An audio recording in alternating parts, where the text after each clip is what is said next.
সকাল সকাল কেমন ম্যাচ দেখলেন ইউরুগুয়ের? আমরা বলছিলাম টুর্নামেন্টের ফেভারিট তারা, টুর্নামেন্টের ফেভারিট হিসেবে যেমন শুরু করা দরকার ছিল তেমনটাই তারা করেছে।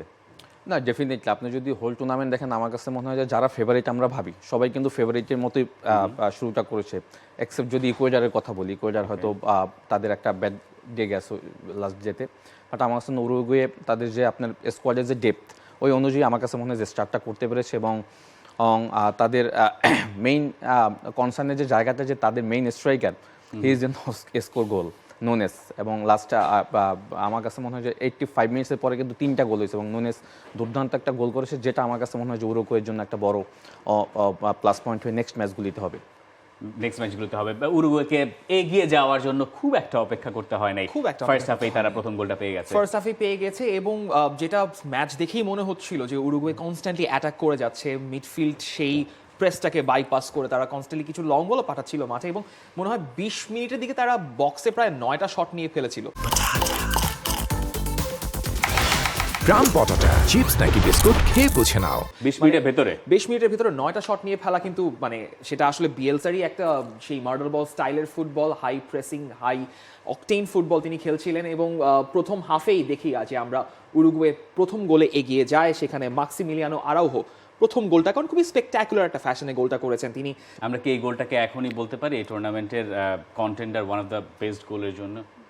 না, এই মুহূর্তে আসলে আরো কিছু গোল আমার কাছে মনে হয় যে বেশ ভালো গোল ছিল। আপনি যদি নুনেজ কিন্তু গোল করেছেন পরে, যেটা আমরা দেখব, সেটাও কিন্তু একটা মানে কন্টেন্ডার আরো আছে, তাই তো? Definitely. আচ্ছা, প্রথম গোলটা তারা ফার্স্ট হাফে পেয়ে গেল, সেকেন্ড গোলটা পাওয়ার জন্য বহুক্ষণ অপেক্ষা করতে হয়েছে ইউরুগুয়েকে, এবং যে গোলটা পরে এসছে ইউরুগুয়ে ট্যালিসম্যান ডারউইন নুনিয়েজের কাছ থেকে। হেয়ার স্টাইলটা নিয়ে কথা বলতে হয়, তার হেয়ার স্টাইল কিন্তু বেশ মানিয়েছে তার একদম তার ক্যারেক্টারের সঙ্গে, কোপা স্টাইলে একদম তাকে আমরা দেখতে পেলাম উরুগুয়ের ফার্স্ট ম্যাচে। ডারউইন নুনিয়েজের খেলার এই যে ধরনের কথা বলছিলাম, আনন্দই বলছিল যে তিনি সুযোগ পান, গোটা 5 পেলে তার ভেতরে একটা গোল করেন, গোটা 4 সুযোগ, যেগুলো সহজ মনে হয় আমাদের চোখে, আমি জানি না সহজ কিনা, আপনারা আরো ভালো বলতে পারবেন, সেগুলো তিনি গোল করে বসেন। এইটা কোন ধরনের স্টাইল? এরকম কিছু স্ট্রাইকার আমরা সবসময় দেখি, ফার্নান্দো তোরেস এরকম ছিলেন, তাই না? না, এটা তো আমার কাছে মনে একটা বড় গুণ। আপনি ইজি গোল মিস করতেছেন বা ডিফিকাল্ট গোলে আপনি গোলে কনভার্ট করতেছেন, বাট নুনেজের ন্যাশনাল টিমের পারফরমেন্স যদি দেখেন, আমি যদি ভুল না করি 6 ম্যাচের সম্ভবত 9 গোল সে করে ফেলেছে, মানে এটা কিন্তু আমি বলবো যে দুর্দান্ত, এবং এর ভিতরে একটা হ্যাটট্রিকও রয়েছে।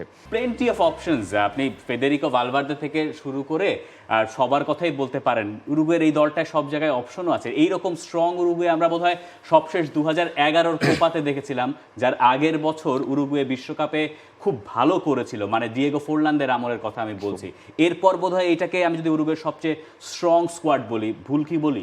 অবশ্যই ভুল না, অবশ্যই ভুল না, আমি আপনার সাথে একদমই একমত। আপনি দেখেন যখন গোডিনদের মানে সময়টা ছিল, দিয়েগো গোডিন, তখন কিন্তু সেট পিসে দেখবেন যে গোডিন কিন্তু অনেক গোল করেছে বা গোল করার ট্রাই করেছে। টুর্নামেন্ট ফেভারিটের শুরুটা আমরা অনেক সময় দেখি যে সব দলের শুরু ভালো হয় না, কিন্তু কয়েকটা ম্যাচ গেলে, 3-4টা ম্যাচ গেলে, বা বড় দলগুলোর যেটা হয় যে টুর্নামেন্ট যত প্রোগ্রেস করে, যত নকআউট পর্বে যায়, আসল ব্যাপারটা বেরিয়ে আসে।